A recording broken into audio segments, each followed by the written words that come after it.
Good evening. Welcome to the Vermilion Local School District Board of Education meeting for Monday, August 14th. Call the roll, please. Mr. Habermill. Here. Mrs. Innes. Here. Mrs. Russell. Here. Mrs. Stepp. Here. Mrs. Stillman. Here. Mrs. Oliver. Here. Mr. Massey. Here. All members present. Please rise for the Pledge of Allegiance.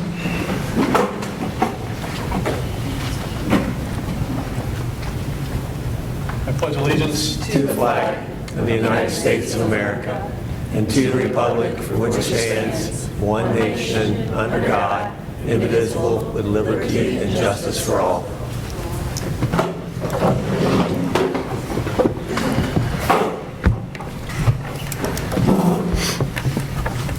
Okay, item 4, legislative report. Crystal Russell. I actually did not have a whole lot this month. The biennial budget was passed last month, and since then, things have kind of quieted down, so not a lot to report on from me. Sounds good. Item 5, do we have a student liaison report today? Not with school in session, right? Yes. Or not in session. Item 6, do we have a student board member report? Nothing? No. Okay. Summer break, I'm good with that too. Well, I think here we can thank Scarlett for being on the. Yeah, absolutely. Yeah. So Scarlett is a graduate, she's going to be moving on to college, and Scarlett and Reagan were our first student board members for the board, so really appreciate you stepping up and doing that, right, and setting the stage and example for whoever comes next. I So appreciate the opportunity. It was a lot of fun. I hope a lot of people keep doing it. good. It's a good opportunity to learn. Absolutely. Okay, item 7, public participation on agenda items. Each participant's allowed 3 minutes to speak, and the total time allotted is 30 minutes. Please register your name, address, topic, group affiliation. We've got 3 people registered. I'm assuming, is it for agenda items? If not, we'll catch it in the second participation. Okay, thank you. Item 8, superintendent's report and/or recommendations.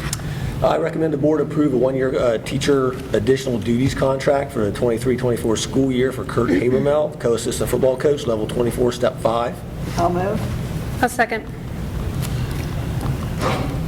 Call the roll. Mr. Habermill. Abstain. Ms. Innes. Yes.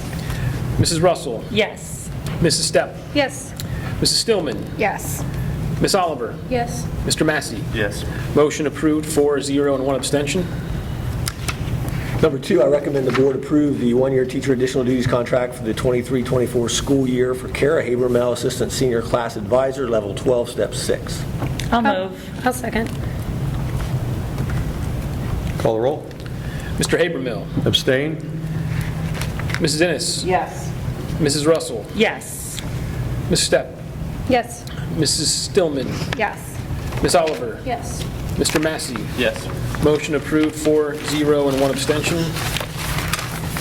Number 3, I recommend the board approve a per diem rate contract for up to 64 hours from June 7th, 23 to August 17th, 23 for student services to Stephanie Atwater at $46.68 per hour. I'll move. I'll second. Call the roll. Mr. Habermill. Yes. Ms. Innes. Abstain. Ms. Russell. Yes. Ms. Stepp. Yes. Ms. Stillman. Yes. Ms. Oliver. Yes. Mr. Massey. Yes. Motion approved 4-0 and 1 abstention. Number 4, I recommend the board approve the following athletic workers for fall sports at $25 per home game. Emily Rich, ticket taker. I'll move. I'll second. Call the roll, please. Mr. Habermill. Abstain. Mrs. Innes. Yes. Mrs. Russell. Yes. Mrs. Stepp. Yes. Mrs. Stillman. Yes. Ms. Oliver. Yes. Mr. Massey. Yes. Motion approved 4-0 and 1 abstention. Item 9 is the treasurer's report and/or recommendations. Thank you. Number 1, recommend a resolution for the board to approve the financial report for July 2024, and that's attachment A. I'll move. I'll second. All right. So through the first month of the fiscal year 24, the district received $4.8 million in general fund revenue compared to $5.1 million at this time last year and $4.2 million in fiscal year 22. The tax collection for each fiscal year consists of 2 calendar years. So this is the second half collection, which finalizes in August, and then there's again a first half collection in February and March. If you look at the graph, you can see really we receive the majority of our revenue in those 4 months, July and August and February and March. Our tax revenue will follow historical averages, but the collection of delinquencies is what changes year to year. It makes it a little challenging to narrow that down as far as what our revenue will be. Looking on food service, through the month of July, the district received $188 in food service compared to $155 at this time last year and $106 in fiscal year '22. Again, if you look up at the chart, we really won't start ramping the revenue up on the food service side until kids come back to school. A little bit in August, majority of it will start in September, and then October up until June.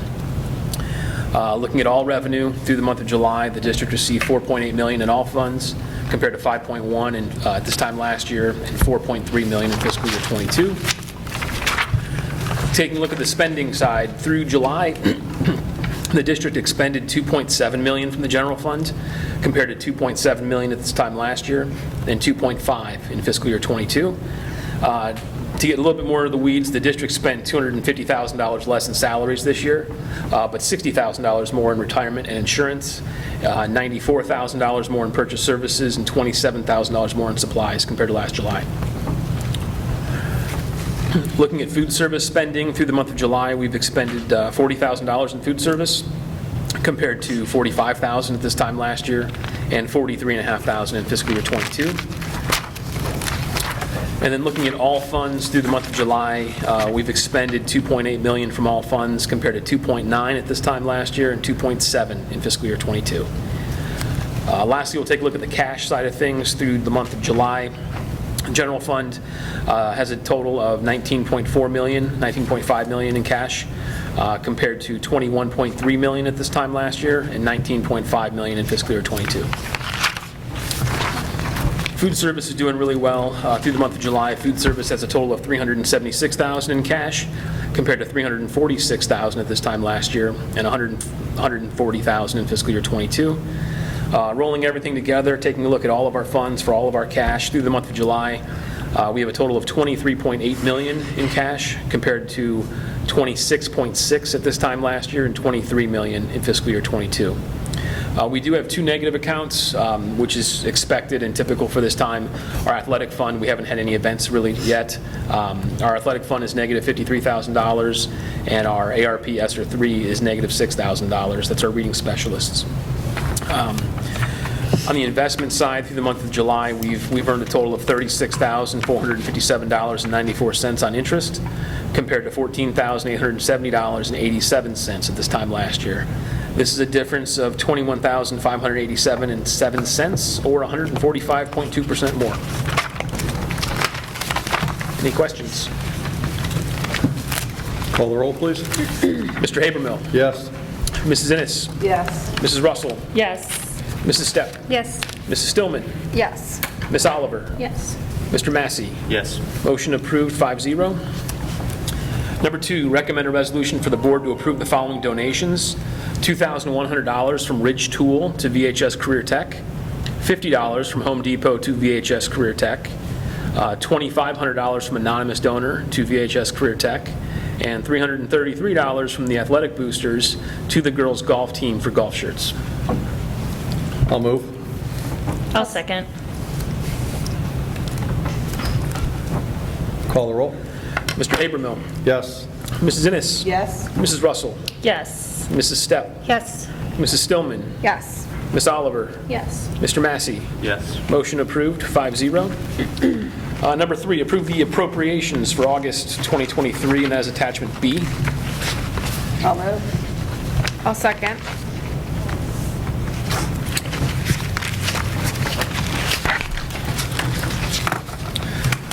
So on the very first page, I redid our certificate of estimated resources. That is what the unencumbered balance for July 2023 is. That is our actual cash.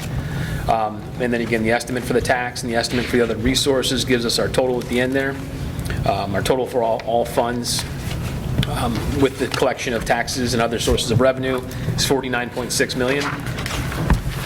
The next page lists by fund the appropriations. As you can see, I've had to change those. So when I first do the budget, it's just a temporary appropriation measure.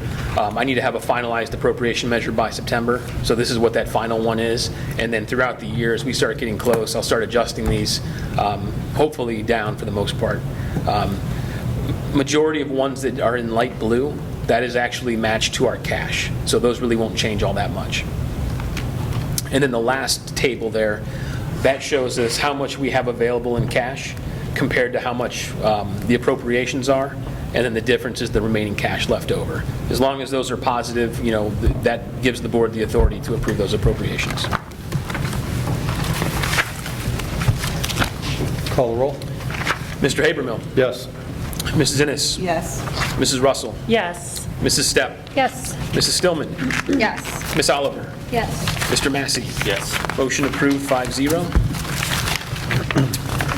Number 4, recommend a resolution for the board to approve the student activity program purpose, goals, and budget for the 2023-2024 school year. I'll move. I'll second.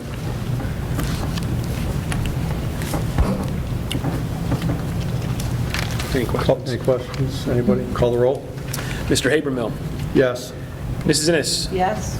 Mrs. Russell, Yes. Mrs. Stepp, Yes. Mrs. Stillman, Yes. Miss Oliver, Yes. Mr. Massey. Yes. Motion approved, 5-0. And number 5, recommend a resolution for the board to approve Sarah Stepp as the Ohio School Board's delegate. I'll move. I'll second. Call the roll. Mr. Habermill, Yes. Mrs. Innes, Yes. Mrs. Russell, Yes. Mrs. Stepp, Abstain. Mrs. Stillman, Yes. Miss Oliver, Yes. Mr. Massey. Yes. Motion approved, 4-0 and 1 abstention. And thank you. Item 10 is our consent agenda. The superintendent and treasurer recommend that the Board of Education approve the consent agenda items. Action by the Board of Education in adoption of the consent agenda means that all items are adopted by one vote unless a member of the board, the treasurer, or the superintendent requests that any such item be removed from the consent agenda and voted on separately. Item 1, the minutes of the July 10th, 2023 regular meeting. Item 2, approve the pay to participate fees and guidelines for 2023-24. Item 3, approve the employment actions, resignations as listed on the agenda. Retirement, Sandra D. Simone, educational aide, effective August 19th, 2023. Maternity leave for Brooke Spafford from approximately February 12th till May 10th of 2024. Item 6, leave of absence for the 2023-24 school year to Shelby Thomas, VES. Item 7, approve the non-renewal of Katie Young, educational aide. Item 8, approve the one-year certified contract for the 2023-24 school year to, as listed on the agenda. Item 9, approve the one-year additional duties contracts for the 2023-24 school year to, as listed on the agenda.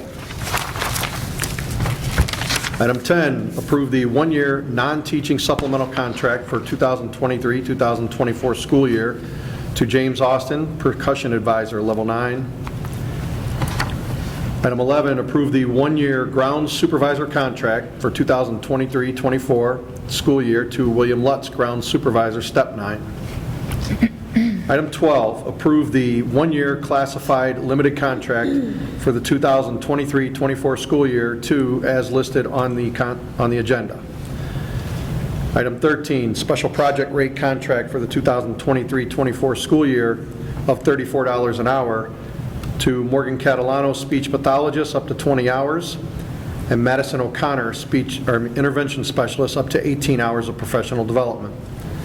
Item 14, per diem rate contract for up to 64 hours from June 7th through August 17th, 2023 for student services to Cheryl Weaver at $44.95 per hour.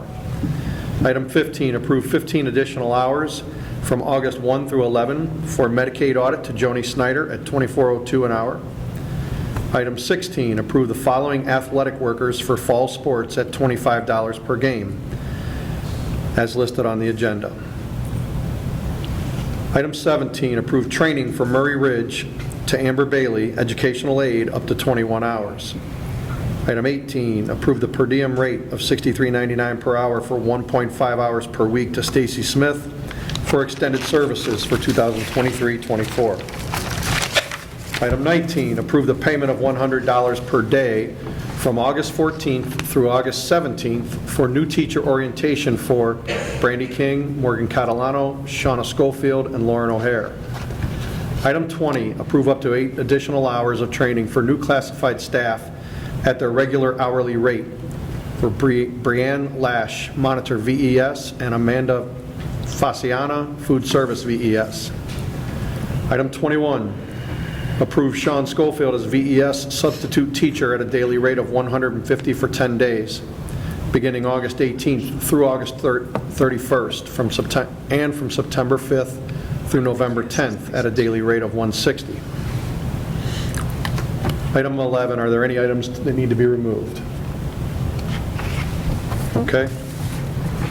I'll move to accept. I'll second. Call the roll, please. Mr. Habermill.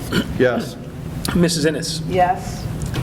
Mrs. Russell. Yes. Mrs. Stepp. Yes. Mrs. Stillman. Yes. Miss Oliver. Yes. Mr. Massey. Yes. Motion approved, 5-0.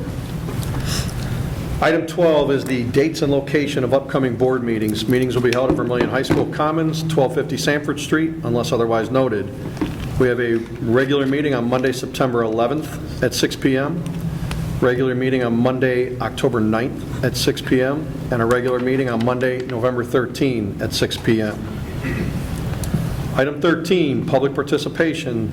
The public participation section of the Board of Education's agenda is specifically designed for the public to address the board with comments, concerns, ideas, or questions.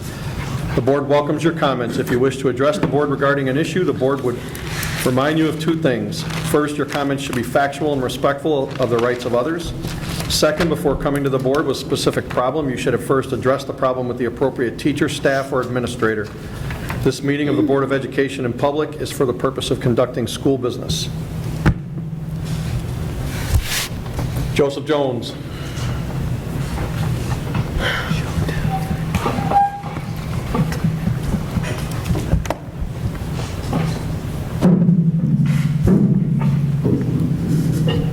Joseph Jones, 218 Essex Road.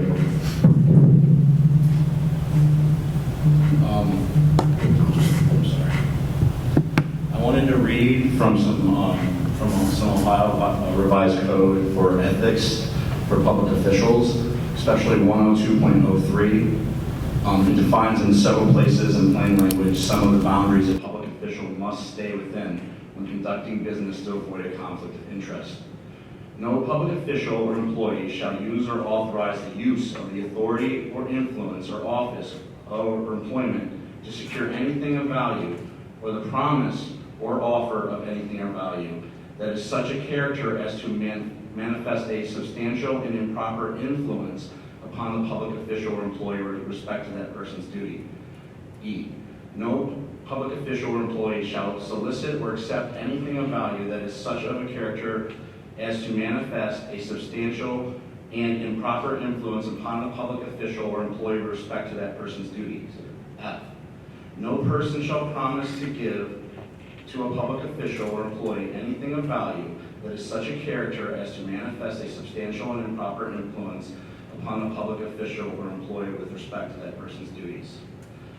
Now, the reason why I bring this up is I brought up many different conflicts of interest, and the answer from the president of the board has always been, we'll manage them, you know? And this is how you manage your conflicts of interest right here. You know, you bring your husbands here, and you know, they follow me from one table to another. If you got a specific question or a point to make, let's do that. Well, here's my point. I noticed that when I went to the VermilionAthletics.org website, that there's an advertisement for Rudy's there, front and center, all right? Sarah Stepp owns that bar, all right? That violates this ORC. It sure does, all right? I paid to do that. It still doesn't matter because you're using your influence as a public official to enrich yourself, to gain improper something of value. That's what's going on here right now. Okay, so, just if I could quickly interrupt. Appreciate your opinion and interpretation of the code, which I believe is wrong, but the advertising was paid for at the same rate that you or I or anyone else in the audience would have paid. But was it So- bid out to anybody? Did she Absolutely. influence for exclusivity? No, No? no. It's available. So the to- discussion on that can end right now. Okay, well, like I told you, I showed you the ORC, and what happens next, I guess, happens next. Thank you. Appreciate it. Gene Anderson?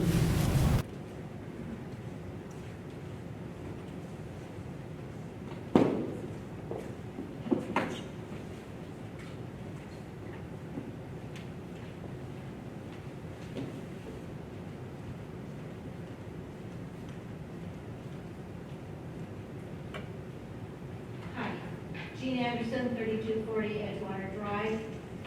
And I'm not exactly sure why I'm here and participating in the meetings that refer to dismissing students for religious education. I have no children involved in the school system currently.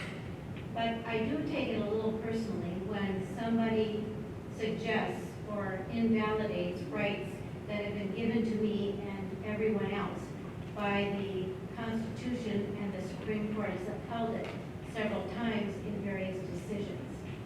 So I just want to bring to your attention a Supreme Court decision. It was in 1952 by Zorich versus Clausen, and I'll leave a copy of this with you this evening. And there have been other decisions following that reaffirm the finding in this Supreme Court decision. I just want to briefly read a little bit of it. The Supreme Court 6-3 decision, Zorich versus Clausen, 1952, upheld New York City's release time policy that permitted public school children to leave campus during school hours to attend religious instruction and services. Justice William O. Douglas found that the policy violated neither the free exercise nor the establishment clause of the First Amendment. Justice Douglas's majority opinion dismissed the free exercise claim by pointing out that the parents of the children in the release time program had given their permission. In a widely quoted statement, he disposed of the establishment clause issue by writing, "We are a religious people whose institutions presuppose a supreme being. Accommodating people of faith who desire religious education follows the best of our traditions and respects the religious nature of our people. Justice Douglas believed that to do otherwise would demonstrate a callous indifference to religious beliefs and a preference for disbelief over belief." And then the rest of the page includes other Supreme Court decisions following that upheld that decision. And I guess that's all I want to remind you of. I think everybody should be a little alarmed when we try to remove rights from people that the Supreme Court has secured. So I have a copy of this. I'd like to leave it with you.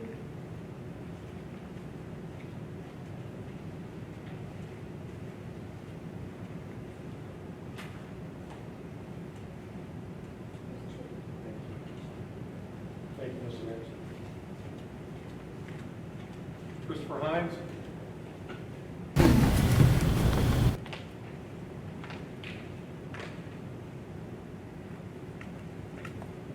My name is Christopher A. Hines. I live at 3601 Elizabeth Drive. I'm here today to talk about a concern I have regarding my wife. And I wrote it down so I can make sure it's very clear.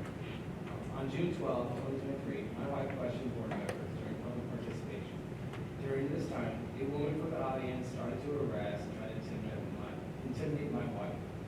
Board members allowed this and did not tell the woman to sit down, which is highly inappropriate.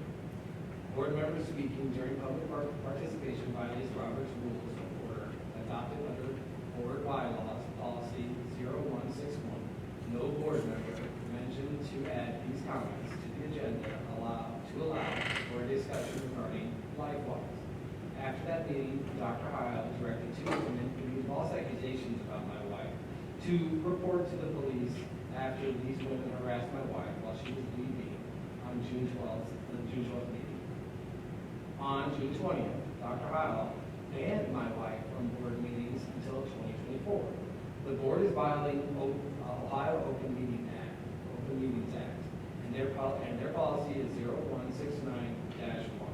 By allowing Dr. Heil to ban her from meetings until January 2024, the superintendent, Dr. Heil, who is an employee of the school board, is not authorized under school bylaws or legally allowed to make decisions on the school board's behalf regarding banning citizens from a public board meeting. That authority is given strictly to the Board of Education. Under policy 0169-1, the president of the board has authority with consent of the entire board, a decision that must be made in session. However, nowhere in the bylaws does it state the board is authorized to ban a member of the public attending meetings or future meetings. The Vermilion Board of Education is violating Ohio Open Meetings Act by allowing this decision to be made by Dr. Heil, or by deciding to ban her outside of an open meeting or an executive session. The board could not have made the decision to ban her due to their inability to make such a decision without being in executive order or open session stated in ORC 121-22, the Ohio Open Meetings Act. With all that being said, not one board member responded back to her letter. I think that is very sad and immature of the board members. No offense, but I just think that way. We elect you to represent every parent and the public who are stakeholders in the Vermilion local schools. You should not be delegating all your legal responsibilities to the superintendent. Why do you think you do not have to respond to your constituents regardless of your personal feelings towards them? My wife is an advocate for her kids and all kids in the district. We need a board member who cares about the public and wants to be transparent. So I'm deciding to run for school board in 2024 to put parents' rights and parents back into public education. Thank you for your time. Thanks.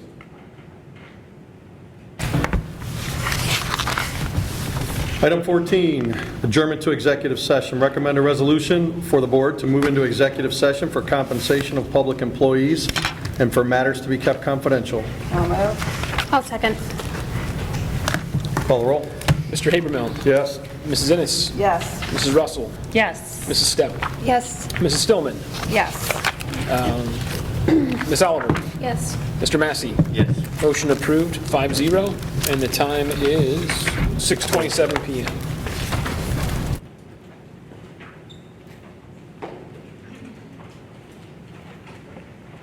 Okay, we are out of executive session at 8:11 PM. Item 15, a motion to adjourn. I'll move. I'll second. All right, all in favor? Aye. Meeting adjourned at 8:12 PM.